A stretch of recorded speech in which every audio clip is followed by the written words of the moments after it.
I'm going to reiterate that we already have a digital dollar, and there was actually a development today that I'll be able to discuss that highlights just how programmable and trackable our existing money is, in case people have some thought that, you know, our money being programmed and tracked is something that's in the far future. It's already been that way. And in fact, what is already going on with the existing financial system and banking system is what people fear CBDCs are going to be, and then it actually will get much worse from there.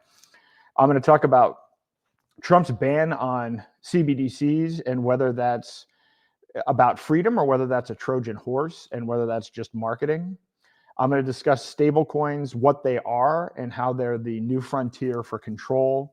I'm going to talk about cronyism within the Trump administration as it relates to stablecoins. And in particular, there are two main stablecoins out there. There's Tether and USDC. And as I'll show you, both of those organizations have very close ties to the Trump administration, and some of them have gone back for years. And so again, what I'm stressing here is, and I'm not suggesting that there's even a conspiracy, but what I am saying is this administration is actually capable of getting things done and actually working on and building things. One of the reasons that Biden was so unsuccessful and that Klaus Schwab was unsuccessful is Klaus Schwab's an academic. He actually doesn't know how to do anything. And Biden was also completely ineffective, regardless of what his intent was or even the intent of the people behind him. He was good at lawfare, but he didn't exactly have, you know, the tech all-star team surrounding him. And so, but in this case, as you'll see, Trump is surrounded by people that have the capacity to roll out these kinds of technocratic systems and have the desire to do so as well.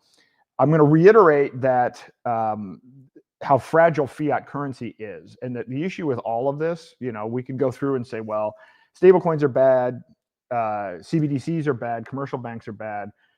What's the solution? And usually people get into this mindset of, well, you know, the global reserve currency is going to move from the dollar to BRICS or to somewhere else. And what my argument is, and what I have been saying for quite some time, is that fiat currency never works. It has a 0% success rate. And what we really need to be focusing on, as I go through this information, and you might be floored by some of it, and you might become angry by some of it.